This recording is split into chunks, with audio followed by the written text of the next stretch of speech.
이제 하나님 말씀을 제가 읽어드리겠습니다. 하나님 말씀은 고린도전서 13장 1절부터 5장 초반부까지만 읽겠습니다. 새번역 성경으로 읽어드리겠습니다. 내가 사람의 모든 말과 천사의 말을 할 수 있을지라도 내게 사랑이 없으면 울리는 징이나 요란한 꽹과리가 될 뿐입니다. 내가 예언하는 능력을 가지고 있을지라도, 또 내가 모든 비밀과 모든 지식을 가지고 있을지라도, 또 산을 옮길 만한 모든 믿음을 가지고 있을지라도 내게 사랑이 없으면 아무것도 아닙니다. 내가 내 모든 재산을 나누어 줄지라도, 자랑스러운 일을 하려고 내 몸을 넘겨줄지라도 내게 사랑이 없으면 내게는 아무런 이로움이 없습니다. 사랑은 오래 참고 친절합니다. 사랑은 시기하지 않으며 뽐내지 않으며 교만하지 않습니다. 사랑은 무례하지 않습니다. 인터넷에서 제가 읽었던 우스갯소리 같은 건데요, 이 세상에서 가장 잘생기고 가장 멋지고 가장 예쁘게 생긴 사람, 이런 사람을 한 글자로 말하면 뭐라고 말합니까? 나입니다. 그렇죠? 나. 이 세상에서 가장 잘생기고 가장 멋지고 가장 예쁘게 생긴 사람을 두 글자로 말하면 뭡니까? 또 나입니다. 이걸 세 글자로 말하면 뭡니까? 세 글자. 바로 나. 네 글자로 말하면 뭡니까? 그래도 나. 이 세상에서 가장 잘생기고 가장 멋지고 가장 예쁘게 생긴 사람을 다섯 글자로 말하면 뭡니까? 다시 봐도 나. 사람의 마음속에 다 자기 중심성이라는 것이 있습니다. 내가 그렇게 생긴 사람이 되기를 원하는 마음이 다 있습니다. 사랑이라고 하는 것은 나 중심성을 가지고 있는 언어가 아닙니다. 사랑은 상대방 중심적으로 생각하고 상대방 중심적으로 바라보고 상대방 중심적으로 평가할 때 사랑이라는 것이 이루어질 수 있습니다. 그래서 사랑이 어려운 것입니다. 우리 모두가 다 이기적이고 자기중심적이기 때문에 내가 옳으면 다 옳은 거고 내가 틀리면 다 틀린 거라고 하는 생각을 가지고 있기 때문에 사랑의 실천이 그토록 어렵다라고 하는 사실입니다. 태양광선이 프리즘을 통과하면 7가지의 영롱한 무지갯빛을 내는 것처럼 사랑이라고 하는 단어가 하나님을 통과하면 15가지의 풍요로운 색깔을 나타낼 수 있다고 바울 사도는 고린도전서 13장에서 이야기합니다. 사랑이라는 단어가 예수 그리스도의 십자가를 통과하면 아가페적인 사랑의 특성이 나타날 수 있다라고 말합니다. 그래서 고린도전서 13장에 나오는 사랑을 설명하는 용어들은 우리 인간적인 사랑이 아니라 하나님의 사랑, 예수 그리스도의 성품, 하나님의 성품, 하나님의 아가페적인 사랑이라고 하는 사실을 우리가 기억해야 될 것입니다. 사랑은 오래 참습니다. 오래 참는다라고 하는 말은 다른 사람이 나에게 상처를 입혀올 때 그것을 견뎌내는 능력을 말합니다. 사랑은 온유합니다. 온유함이라는 것은 다른 사람이 나에게 상처를 입혀올 때 그 사람에게 다가가서 친절을 베푸는 행위를 말하는 것입니다. 사랑은 시기하지 않습니다. 사랑은 질투를 극복하는 것입니다.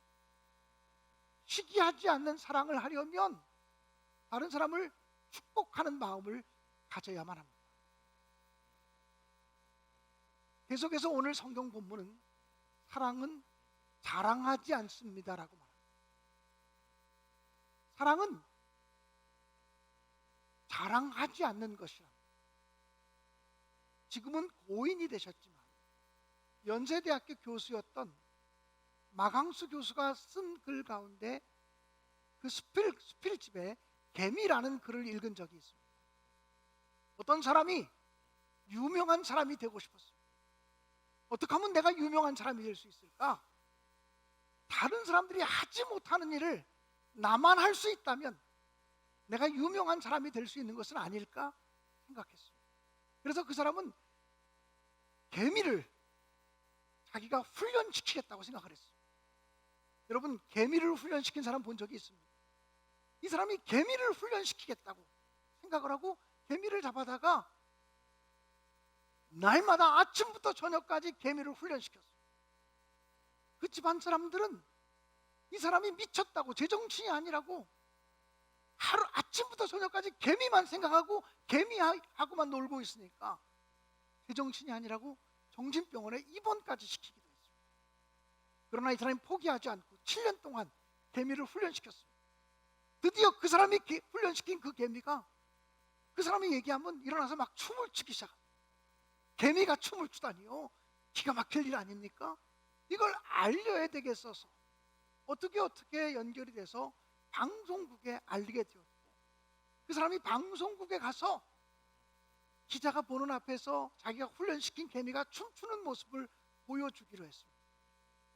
그래서 약속 시간을 잡고 방송국에 갔는데 늦지 않아야 되니까 서둘러서 가다 보니까 너무 일찍 왔습니다. 그래서 이 사람이 일단 식당에 들어가서 음식을 시켜 먹고, 그리고 나서 방송국에 들어가서 기자를 만나서 자기가 훈련시킨 그 개미가 춤추는 모습을 보여주어야 되겠다고 생각을 했어요. 식당에 들어가서 음식을 주문했습니다. 그랬더니 이제 음식을 서빙하는 분이 와서 음식을 이렇게 놓기 시작합니다. 근데 그 순간 이 사람의 마음속에 내가 이 사람에게도 내 개미를 좀 자랑하고 싶다 라는 생각이 들었어요. 그래서 금이야 오기야 귀하게 훈련시키고 길렀던 그 개미를 성냥갑 속에 넣어왔는데 성냥갑을 슬그머니 열어서 식탁에 개미를 올려놓았어요. 그리고는 사장님, 이 개미 좀 보세요 이렇게 말했습니다. 그랬더니 그 서빙하는 아줌마가 깜짝 놀라면서 아이고야 죄송합니다, 식탁에 개미가 있다니요, 정말 죄송합니다. 그리고 개미를 한 방에 빵 쳤습니다. 어떻게 됐겠습니까? 방송국에 가야 되는데 가지도 못하고 그냥 압사당해 죽어버리고 말았어요. 그토록 내가 자랑하고 싶은 것이 음식점에서 서빙하는 사람에게는 올라오지 않아야 될 식탁에 올라온 벌레에 불과했던 것입니다. 사람마다 자랑거리가 한두 가지는 다 있습니다. 자랑거리가 없는 사람은 한 사람도 없습니다. 어떤 사람은 자기의 지식을 자랑하고, 어떤 사람은 자기의 명예를 자랑하고, 어떤 사람은 자기의 권력을 뽐내고 자랑하고, 또 어떤 사람은 자기의 지난 과거를 자랑하기도 하고, 어떤 사람은 자기가 가지고 있는 재능이나 재주를 자랑합니다. 어떤 사람은 교회 다니면서 내가 얼마나 많이 봉사를 하는지, 내가 얼마나 많이 충성했는지, 내가 얼마나 이 교회에 많이 섬겼는지 이런 것을 자랑하기도 합니다. 그런데 성경은 얘기합니다. 내가 자랑하는 모든 것 하나님 앞에서는 전부 다 쓰잘데기 없는 것. 내가 얼마나 주님을 잘 섬기고 얼마나 사랑을 실천했는지라고 말하는 것 자체가 하나님 앞에서는 사랑이 아니다라고. 사랑은 자랑하지 않습니다. 예레미야 9장 23절 말씀에 보면 이렇게 기록이 되어져 있습니다. 여호와께서 이와 같이 말씀하시되 지혜로운 자는 그의 지혜를 자랑하지 말라. 용사는 그의 용맹을 자랑하지 말라. 부자는 그의 부함을 자랑하지 말라. 내가 부자라고 자랑하지 말고, 용맹스럽다고 용맹함을 자랑하지 말고, 내가 지혜가 있다고 지식이 있다고 그것을 자랑하지 말라. 그거 다 쓸모없는 것이다 라고 말합니다. 여러분, 예수님께서 공생애의 삶을 사시면서 많은 병자들을 치료하시고 고치셨습니다. 그런데 많은 경우에 있어서 예수님은 병자들을 고치시고 죽은 자를 살리시고 나서도 아무에게도 이야기하지 말라, 이렇게 함구령을 내렸습니다. 어떤 때는 그런 예수님이 답답해 보입니다. 아니 왜 그러셨을까? 가서 알려주어라. 내가 예수님을 만났는데 그분을 통해서 고침받았다고, 그분에게 기적이 일어난다고 알려주어라, 이렇게 말해야 될 것 같은데 예수님은 말하지 말라, 아무에게도 말하지 말라 말씀하셨어요. 이것이 바로 하나님의 성품인 것입니다. 사랑하는 여러분, 여러분 지금 무엇을 자랑하십니까? 바울 사도는 자랑거리가 많은 사람이었습니다. 세상적인 자랑거리가 참 많은 사람이었습니다. 자기의 지식도, 자기의 가문도, 자기의 명예도, 자기가 가지고 있는 재산도 자랑거리가 많은 사람이었지만 바울은 예수 그리스도를 만나고 난 다음에 내가 가지고 있는 모든 것들을 배설물처럼 여긴다고 그렇게 고백을 했습니다. 내가 가지고 있는 모든 것들을 똥과 오줌처럼 취급한다, 이렇게 과감하게 고백을 했습니다. 그리고 바울 사도는 말하기를 이제 나는 나의 약한 것을 자랑한다고. 고린도후서 12장 5절에 보면 이렇게 기록이 되어져 있습니다. 내가 이런 사람을 위하여 자랑하겠으나 나를 위해서는 약한 것들 외에 자랑하지 아니하리라. 바울 사도는 예수 그리스도를 만나고 난 다음에 내가 죄인이라고 하는 사실, 내가 너무나 부족하다고 하는 사실, 내가 너무나 연약한 사람이라고 하는 것, 하나님 없이는 나는 아무것도 할 수 없는 존재라는 것, 오히려 그것을 드러내고 그것을 자랑하겠다고 말합니다. 나는 아무것도 아니에요, 내가 한 것이 아니에요, 내가 이룬 것이 아니에요, 하나님의 은혜예요, 이렇게 고백하겠다는 거예요. 나의 약함을 자랑할 때 하나님의 능력이 나타나는 것을 그는 경험했기 때문에 이전에 예수 만나기 전에 자랑했던 모든 것들을 다 내려놓겠다고 그렇게 고백했다라고 하는 사실이죠. 사랑하는 여러분, 사랑은 자랑하지 않는 것입니다.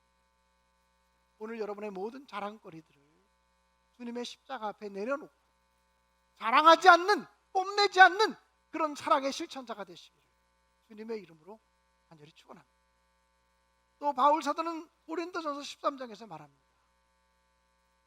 사랑은 교만하지 않습니다. 여러분, 자랑이 외적으로 나타나는 것이라면 교만이라는 것은 내적으로 가지고 있는 우월감의 태도라고 말할 수 있습니다. 잠언 16장 18절에 보면 이렇게 기록이 되어져 있습니다. 교만은 패망의 선봉이요 거만한 마음은 넘어짐의 앞잡이니라. 교만은 패망의 선봉이다. 여러분, 교만이 앞장서면 반드시 그 다음에 패망이 따라갈 수밖에 없습니다. 거만한 마음이 앞서가면 그 다음에 넘어지는 일이 뒤따라갈 수밖에 없다는 거예요. 그러므로 여러분, 교만하지 마시기를, 거만하지 마시기를 주님의 이름으로 간절히 축원합니다. 사랑하는 여러분, 사랑은 교만하지 않은 것입니다. 또 그러면 무엇이 교만? 하나님이 미워하시는 것이 무엇이겠습니까? 잠언 8장 13절에 보면 이렇게 기록이 되어져 있습니다. 여호와를 경외하는 것은 악을 미워하는 것이다. 우리가 하나님을 경외한다는 것은 악한 것을 미워하는 것이다. 나는 교만과 거만과 악한 행실과 패역한 일을 미워하느니라. 하나님이 무엇을 미워하신다고요? 교만을 미워하신다고, 거만한 것을 미워하신다고. 그러니 하나님이 미워하시는 일을 버리시기를 주님의 이름으로 간절히 축복합니다. 바울 사도는 거듭해서 설명합니다. 사랑은 무례하지 않습니다. 무례하지 않다라고 하는 말이 현대인의 성경에서는 버릇 없지 않다 이렇게 말합니다. 사랑이라는 것은 버릇 없는 것이 아니다 라고 말합니다. 사랑하는 여러분, 저는 지금 우리들이 살아가는 이 세상이 너무 거칠어지고 너무 무례한 일들이 많아지고 있다는 생각을 갖습니다. 요즘 왜 그렇게 선생님들이 많이 스스로 목숨을 끊고 죽어갑니까? 선생님들의 죽음 앞에서 너무 안타까워서 견딜 수가 없어요. 우리 선생님들이 우리 아이들을 가르치는 선생님들의 마음이 그렇게 멍이 들고 병들어 있으면, 그렇게 상처를 많이 받으면 그 악한 감정, 독성 감정을 가지고 아이들을 어떻게 가르칠 수가 있겠습니까? 전국에서 너무나 많은 선생님들이 그 상처 때문에 죽어가고 있는 것을 우리는 목도하고 있습니다. 여러분, 사람을 상처 주는 가장 큰 것이 뭔지 알아요? 거친 말입니다. 무시하는 말입니다. 배려하지 않는 말입니다. 존중하지 않는 언어와 말입니다. 말이 사람을 죽일 수도 있고 말이 사람을 살릴 수도 있어요. 저는 우리나라가 정말 요즘 너무 남을 배려하는 언어가 사라지고 있는 나라가 되고 있는 것이 아닌가라는 생각이 듭니다. 여러분, 정말 덕장이라면 적장을 만나도 함부로 말하지 않습니다. 다윗이 훌륭한 것은, 다윗 왕은 적장들을 높여주고 존중이 여겨졌다고 하는 사실을 성경을 통해서 발견합니다. 여러분, 우리 정치도 그래야 되고요, 우리나라 모든 영역에서 나와 적대 관계에 있는 사람이라도 최소한의 인간적인 예절과 존중과 사랑과 섬김의 정신이 있지 않은 한 이 나라 소망 없습니다. 정말 우리는 남을 배려해 주는 마음을 갖고 살아야 합니다. 저는 이 세상을 살아가면서 가장 제가 만나고 싶지 않은 사람이 있다면 무례한 사람입니다. 버르장머리 없이 행하는 사람들을 보면 정말 만나기가 싫습니다. 무례하다라고 하는 말은 예절이 없다라고 하는 말이고, 무례하다는 말은 공손하지 않다는 말이고, 무례하다는 말은 질서가 없다라고 하는 말입니다. 여러분, 예절이라고 하는 단어가 영어로 courteous라고 하는 단어입니다. 근데 영어로 courteous라고 하는 이 단어의 의미는 뭐냐면, 원래 그 원어를 따라가 보면 이 courteous라고 하는 단어는 궁중 왕자의 예절을 가리키는 용어였다고 합니다. 왕궁에서 왕자들이 가져야 될 예절, 이것을 courteous라고 하는 단어를 썼다고 합니다. 동사로 쓰면 정중한, 공손한 이런 의미가 되겠죠. 예절이라고 하는 단어입니다. 사랑하는 여러분, 우리가 무례히 행하지 않는다라고 하는 말은 예절을 가지고, 질서를 가지고 정중하게, 공손하게 다른 사람을 대한다라고 하는 의미입니다. 사랑이라는 무엇이냐? 무례하지 않은 것입니다. 가까운 사람끼리 절대 무례하면 안 됩니다. 또 심지어는 부부끼리도 서로 예절이 있어야 됩니다. 무례하지 않아야 됩니다. 부부끼리 서로 함부로 대하면 알게 모르게 그 사랑에 금이 갈 수밖에 없습니다. 여러분, 저와 여러분은 하나님 나라의 왕자이고 하나님 나라의 공주라고 하는 사실을 기억하셔야 합니다. 베드로전서 2장 9절에 보면 믿음의 사람의 신분에 대해서 이렇게 말합니다. 그러나 너희는, 우리 한번 같이 읽어볼까요? 시작. 그러나 너희는 택하신 족속이요 왕같은 제사장들이요 거룩한 나라요 그의 소유가 된 백성이니. 얼마나 놀라운 말씀입니까? 우리는 하나님이 택하신 족속들이고 왕같은 제사장이고 거룩한 나라이고 하나님 나라의 소유가 되어진 백성이라는 것입니다. 여러분, 한 분 한 분이 하나님 나라의 왕자, 여러분 한 분 한 분이 하나님 나라의 공주이십니다. 여러분, 사극이나 드라마를 보시면 왕자들이 어떻게 걷습니까?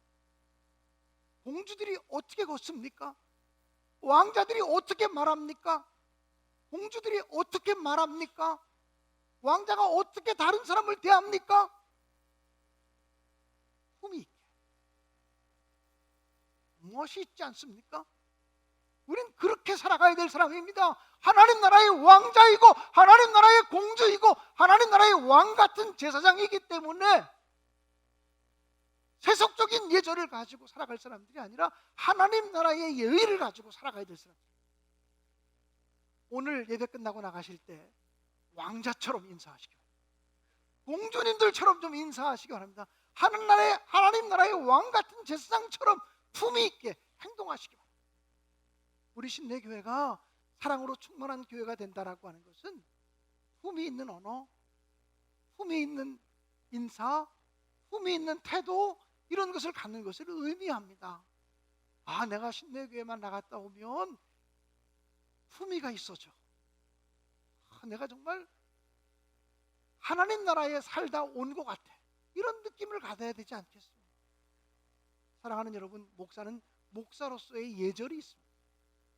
저는 제가 목사로 살면서도 무례한 목사를 만나게 되면 저는 마음이 불편해집니다. 그 사람이 어떤 이야기를 하든, 그 사람의 얘기가 거짓이든 진실이든 그걸 떠나서 그 사람의 이야기가 무례하지 않아야 된다고 생각해요. 세상을 대하는 태도가 무례하지 않아야 되고, 목사는 성도를 대하는 태도가 무례하지 않아야 합니다. 제가 코로나가 극성을 부르던 시기에 제 얼굴에 침을 뱉는 심정으로 무례한 기독교라는 제목으로 설교를 했어요. 오늘날 기독교가 얼마나 세상에 대해서 예절을 갖추고 있지 못하느냐 하는 설교를 했어요. 사랑하는 여러분, 장로는 장로로서의 예절이 있습니다. 권사는 권사로서의 예절과 질서가 있고, 집사는 집사로서의 예절과 질서가 있다고 저는 분명히 믿어요. 성도의 예절이 있죠. 그런 예절을 서로 지켜가는 풍요로움, 품이 있음, 이런 것이 바로 사랑의 모습이라고 하는 사실을 반드시 기억하면서, 우리가 하나님 나라의 한 형제요, 한 자매요, 같은 시민이 되었지만 품이 있는 언어를 가지고, 품이 있는 태도를 가지고 살아갈 수 있는 귀한 신내교의 모든 성도들이 되시기를 주님의 이름으로 축원합니다. 제가 지난 주간에요, 전라도 광주에서 열렸던 농어촌 선교 정책 협의회에 다녀왔습니다. 제가 서울연의 감리교 목사로서 대표가 되는 선교위원이었기 때문에 농어촌 선교 정책 협의회에 다녀오게 되었고, 그곳에서 많은 농촌 목사님들을 만났는데, 특별히 농촌이 무너지는 현실 속에서도 농촌을 세우기 위해서, 농촌교회를 지키기 위해서, 농촌 마을을 지키기 위해서 살아가시는 목사님들의 사례 발표를 듣게 되었어요. 저희 후배 목사님들 가운데는 농촌이 지금 젊은이가 없지 않습니까? 농촌에는 70살만 돼도 젊은이라 그래요. 청년이라 그래요. 그보다 더 연세 드신 분들이 많기 때문에 70살이에요. 아, 청년이구만. 그렇게 얘기하는 시대가 됐거든요. 젊은이가 없어요. 교인들이 없어요.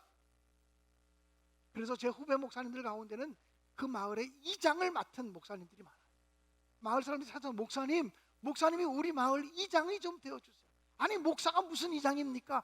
예전엔 그랬지만 생각해보니 내가 이 마을에서 제일 젊은 사람이라 내가 이 마을을 섬겨야 되겠다는 마음으로 목사님이지만 이장 역할을 맡은 분들이 많아요. 그래서 동네를 지나가면 동네 사람들이 아, 이장님 안녕하세요 이렇게 인사하는 걸 봤어요. 여러분, 정말 농촌에서 목회하면서도 어떻게든지 농촌교회를 살려내기 위해서 헌신하는 사람들을 보면서 너무나 많은 도전을 받았어요. 저는 개인적으로 도시에서 태어난 사람이에요. 도시에서 초등학교, 중학교, 고등학교, 대학교를 다 나왔어요. 도시에서 대학원을 나왔고, 도시에서 목회를 시작했고, 한 번도 농촌 목회, 어촌 목회, 시골 목회를 해본 적이 없기 때문에 농촌 목회자들에 대한 심적 부담이 있어요. 마음의 빚이 있어요. 농촌 목사들이 수고하고 애써서 그들이 서울로 보내주는 교인들 때문에 내가 목회하고 있구나라고 하는 마음의 빚이 있어요. 그래서 농촌 목사들이 와서 선배님 도와주세요, 목사님 도와주세요 라고 말하면 제가 거절을 잘 못해요. 왜냐하면 내가 농촌 목회자들에게 빚을 지고 있다고 하는 마음을 갖고 있기 때문에 그래요. 감리교 목사님인데 김선주 목사님이라고 농촌에서 목회하시는 분인데, 그 마을도 이제 젊은이가 하나도 없는 거예요. 다 노인들만 있는 거예요. 어떻게 하면 내가 저분들에게 다가갈 수 있을까? 저분들에게 사랑으로 다가갈 수 있을까라고 하는 생각을 갖다가 그분이 책 한 권을 썼어요. 목사 사용 설명서라고 하는 책이에요. 목사 사용 설명서. 그 책을 통해서 이 목사님은 마을 사람들이 목사를 이렇게 사용하시면 좋겠다, 이런 마음을 가지고 10가지 목사 사용 설명서를 제시했어요. 한번 제가 소개해 드릴게요. 첫 번째, 보일러가 고장나면 전화합니다. 목사가 보일러 고쳐주겠다는 거예요. 두 번째, 텔레비전이 안 나오면 전화합니다. 세 번째, 냉장고와 전기가 고장나면 전화합니다. 네 번째, 휴대폰이나 집 전화가 안 되면 전화합니다. 다섯 번째, 무거운 것을 들거나 힘쓸 일이 있으면 전화합니다. 여섯 번째, 농번기에 일손을 못 구할 때 전화합니다. 제가 도와드리겠습니다라는 거예요. 일곱 번째, 마음이 너무 빨리 가지 마세요. 마음이 슬프거나 괴로울 때 도움을 요청합니다. 여덟 번째, 몸이 아프면 이것저것 생각 말고 전화합니다. 내가 교회도 안 다니는데, 내가 예수도 안 믿는데, 뭐 이런 거 생각하지 말고 몸 아프면 전화하라는 거예요. 여덟 번째, 아홉 번째, 갑자기 병원 갈 일이 생겼을 때 전화합니다. 여러분, 어떻게든지 시골 마을 사람들에게 가까이 다가가고 싶은 마음에 이런 글을 쓴 거죠. 열 번째를 읽을 때 제가 마음이 먹먹해졌어요. 열 번째는 이렇습니다. 열 번째, 경로당에서 고스톱 칠 때 짝이 안 맞으면 전화합니다. 좀 우습잖아요. 근데 그분이 그랬어요. 사랑하고 싶은데 교회는 더 이상 젊은이가 없어. 교회 나오는 사람이 너무 없어. 내가 교인들만 가지고 목회할 수는 없잖아. 이 마을 사람들에게 다가가고 싶어. 이 마을 사람들을 내 교인으로 삼고 목회하고 싶어. 그들이 불교인이든 그들이 예수를 안 믿든 전 보는 사람이든 상관없이 내가 그들을 섬겨주고 싶어. 그래서 목사 사용 설명서라는 책을 써서 10가지 목사를 이렇게 사용했으면 좋겠다. 그러면서 이 김선주 목사, 물안계곡 감리교회 목사님인데, 그 김선주 목사가 찬양단 나오시라니까 왜 안 나와요? 김선주 목사가 그래서 얘기하는 거예요. 목사를 불상처럼 집에 모셔두지 말고 마을 사람들이 목사를 적극적으로 사용해 주세요. 이렇게 말하고 있어요. 사랑이란 뭡니까? 나 중심성을 버리고 너 중심성을 갖는 거예요. 내 입장에서 생각하는 것이 아니라 상대방의 입장을 헤아리는 거예요. 사랑이 뭡니까? 사랑은요, 자랑하지 않는, 내가 그동안 이렇게 했다, 나 이만큼 봉사했다, 이만큼 충성했다, 나 이렇게 교회를 위해서 일했다, 이거 자랑하는 거 사랑 아니에요. 주님은 자랑하지 않습니다. 사랑이 뭡니까? 사랑이라는 거 교만하지 않는, 마음에서부터 교만함을 내려놓는, 교만한 마음을 내려놓는. 사랑이 뭡니까? 사랑은 무례하지 않는. 우리 무례한 교인이 되지 않았으면 좋겠어요. 서로가 서로에게 품위 있게 대하는 교인들이 됐습니다. 심지어는 내 원수와 같은 사람이라도 무례하지 않았으면 좋겠어요. 예수 그리스도의 언어로, 예수 그리스도의 사랑으로 그들을 섬겨줄 수 있으면 좋겠어요. 우리가 한 걸음 더 가까이 나아가서 내가 당신께 나아가겠습니다, 당신이 교회 오지 않아도 내가 당신께 나아가겠습니다, 이게 사랑 아닐까요? 사랑하는 여러분, 사랑해요 주님. 목소리 높여서 주님을 사랑합니다. 그리고 주님을 경배합니다. 내 영혼 기뻐하며 주님을 경배하겠습니다라고 하는 아주 짧은 찬양이 있어요. 사실 영어로 불러야 되는데 오늘 영어로 안 부르고 그냥 한글로만 부르겠습니다. 사랑해요 주님, 이 찬양을 결단 찬양으로 부를 수 있기 바랍니다. 우리가요, 주님을 사랑할 때 그 사랑을 가지고, 주님의 사랑을 가지고 이웃에게 갈 수 있는, 사랑은 여기 있는 것이 아니라 그 사랑을 가지고 나아가는 거예요.